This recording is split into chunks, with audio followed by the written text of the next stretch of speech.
అదే చెప్తున్నాను కదండి, బిగ్ బాస్ కోసం ఫేమస్ కోసం అని చెప్తున్నాం కదా.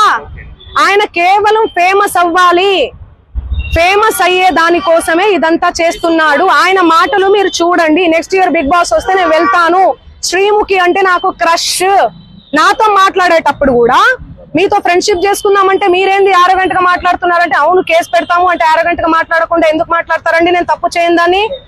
తప్పు చేయని వాళ్ళు ఎవరన్నా మాట్లాడతారు. నేను మీకు వీడియో చూపిస్తాను, ఆగండి, చూడండి ఎలా మాట్లాడుతున్నాడు, ఎట్లా డిమాండ్ చేస్తున్నాడు చూడండి. ఇంతే సౌండ్ అండి ఇది. యా చూడండి, నువ్వేమన్నా ఆకాశం నుంచి ఊడిపడ్డావా? నడుమంత్రపు సిరియా ఇదంతా? ఇంత వల్గర్ లాంగ్వేజా? ఇంత సోకులు ఎందుకు పడతారు మీరు?